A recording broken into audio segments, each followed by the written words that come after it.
Сәлеметсіздер ме оқушылар? 7 сынып алгебра 38-де 8-ші есеп шығару жолын түсіндіретін боламын. Алдыңғы есептерде каналымда бар, көрсеңіздер болады. Алдағы есептерде шығатын болады. Сондықтан каналға тіркеліңіздер. Ал ендеше бастайық. Бірінші есеп. Бізде мынадай алгебралық бөлшектер берілген. Осы бөлшек рационал өрнегін қысқартыңдар дейді. Ал енді біріншіден бастап жеке-жеке тоқталайық. Мына бірінші есеп. 18а минус 3а квадрат бөлімінде 8а квадрат минус 48а. Енді бұл жерде бөлшектің алымынан бөлімінде ортақ көбейткіш шығарып ықшамдайық.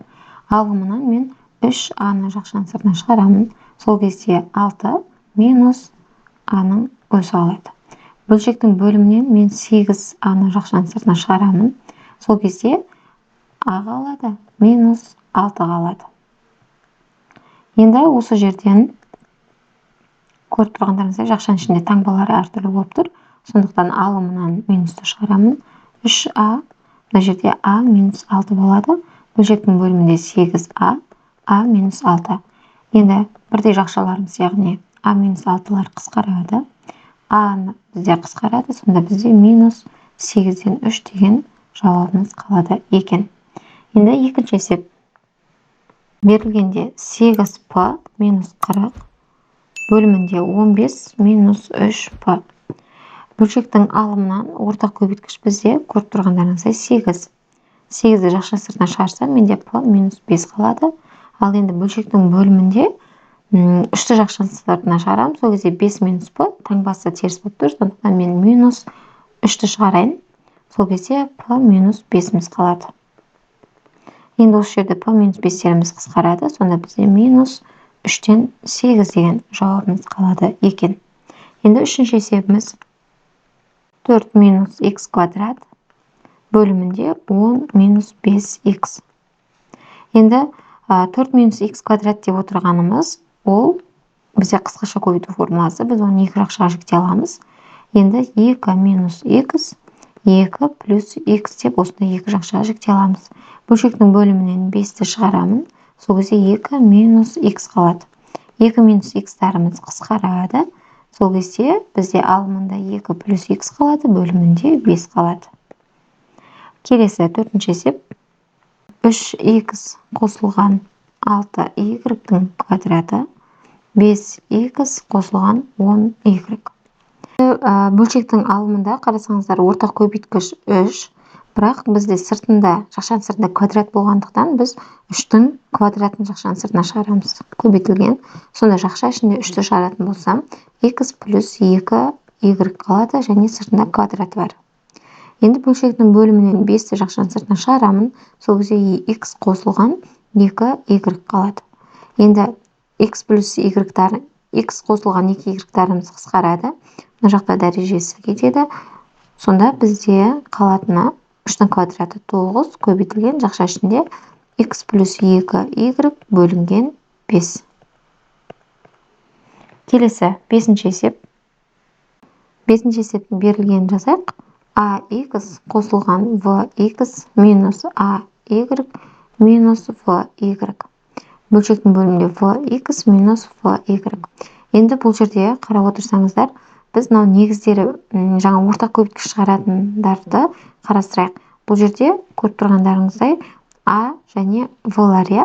Мінекей ax пен ay және vx пен vy. Енді осы жерде екі жақшаның түрінде жазамыз. Алдымен а-ны, ортақ көбейткішті а-ны шығаратын болсам, менде x болады және минус y. Себебі ax минус ay қосылған. Мына жерде мен v-ны жақшаның сыртына шығаратын болсам, x минус y болады. Енді бөлшектің бөлімінен v-ны шығарамын. Сол кезде x минус y қалады. Енді алымында әлі де ортақ көбейткішті жақшаның сыртына шығаруымыз керек. Ортақ көбейткіш бізде жақша ішінде тұрған x минус y. Сонда x минус y жақшаның сыртына шығарамын. Сол кезде менде жақша ішінде a қосылған v қалады. Және бөлімінде v x минус y. Енді x минус y-тарымыз қысқарады. Сол кезде бөлшектің алымында a қосылған v бөлінген v. Біз бұны жеке-жеке бөлшек түрінде жазатын болсақ, А бөлінген В қосылған 1 деп те жазсақ болады. Келесі 6-шы есеп. 6-шы есепте А квадрат минус 6А қосылған 9 бөлімінде 27 минус А куб. Бұл жерде қысқаша көбейту формуласын еске түсірсеңіздер болады. Мына жерде бөлшектің алымында А квадрат және 9 деп отырғанбыз, ол 3-тің квадраты. Біз оны А минус 3-тің квадраты деп жаза аламыз. Ал енді бөлшектің бөлімінде 27 деп отырғанымыз, ол 3-тің кубы минус А-ның кубы. Бұл бізде кубтарды екі жақшаға жіктейтін болсақ, бізде 3 минус А екінші жақшамызда болады. 3-тің квадраты 9 қосылған 3А қосылған А-ның квадраты. Мінекей осындай екі жақшаға жіктеледі. Енді осы жерде бөлшектің бөлімінде мен А минус 3-ке келтіретін болсам, минусты жақшаның сыртына шығарамын.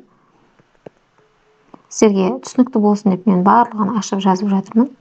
Сонда А минус 3 болады. Екінші жақшамызда 9 қосылған 3А қосылған А-ның квадраты. Ал енді бөлшектің алымында А минус 3-тің квадраты. Осы жерде А минус 3-теріміз қысқарады. Мінекей. Сол кезде мына жердегі минус таңбаны бөлшектің алымына жіберейін. Сонда менде 3 минус А болады. Бөлімінде 9 қосылған 3А қосылған А-ның квадраты деген түрде қалады екен. Енді 7-ші есебіміз. Алымында 2А минус 2В-ның квадраты бөлімінде А минус В. Енді бұл жерде жаңағыдай тура алдындағы бір есепте болды бізде.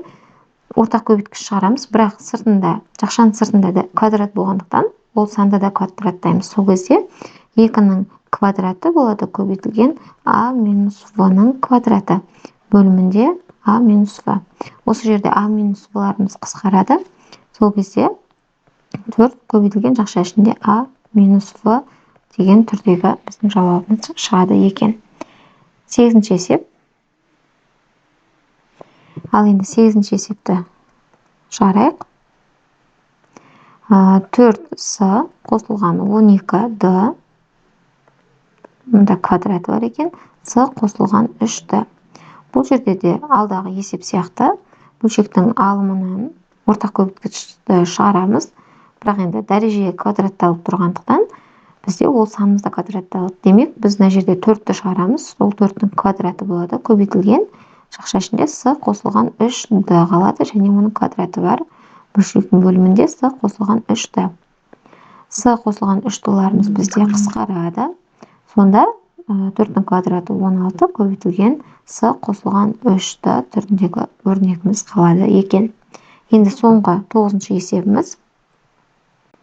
4х квадрат минус y-тің квадраты бөлшектің бөлімінде 6х минус 3y-тің квадраты. Енді бөлшектің алымы А квадрат минус О квадрат деген қысқаша көбейту формуласына келіп тұр. Ол формула бойынша біз екі жақшаға жіктей аламыз. Сол кезде 2х минус y, 2х плюс y деп екі жақшаға жіктейміз. Ал енді бөлшектің бөлімінде ортақ көбейткіш бізде 3-ке тең. Жақшаның сыртына шығаратын болсақ, ол 3-тің квадраты болып шығады. Және жақшаның ішінде бізде 2х минус y-тің квадраты қалады. Енді қысқартамыз. 2х минус y-тарымыз қысқарады. Мына жақта бір дәрежесі кетеді. Сол кезде бізде бөлшектің алымында 2х қосылған y болады. Бөлімінде 9. Жақша ішінде 2х минус y деген осындай өрнегіміз қалады екен. Кешіріңіздер, мына жерде 10-шы есеп бар екен. Мен 9-ды соңғы деп ойлаппын ғой. 10-шы есеп берілген жазайық. Мына жерде АВ минус 3В минус 2А қосылған 6. Бөлшектің бөлімінде 15 минус 5А. Енді осы жерден ортақ көбейткіштерді шығарамыз. Бұл жерде бірінші В-ны шығарамыз. Бізде В көбейтіліп тұр А минус және 3-ке. А минус 3 болады. Минус мына жерде мен 2-ні шығарамын жақшаның сыртына, ортақ көбейткішті. Сонда жақша ішінде а қалады және -3 қалады. Себебі минуспен сіздер жақшаны ашқанда 6-ның алды плюс болу керек. Енді бөлшектің бөлімінен мен 5-ті шығарамын. Сол кезде мына жерде 3 минус а қалады. Тең. Енді осы жерден қарайық. Бөлшектің алымында а минус 3 тағы да ортақ көбейткішіміз шығады және в минус 2 қалады. Бөлшектің бөлімінен мен минусты шығарам.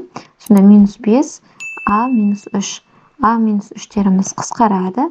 Бөлшектің бөлімінде минус бөлшектің алымына жіберейін. Сол кезде 2 минус в болады. Бөлшектің бөлімінде 5 қалады. Мінекей осындай түрдегі өрнекті алдық. Келесі есепте шығатын болады. Сондықтан каналға тіркелуді ұмытпаңыздар.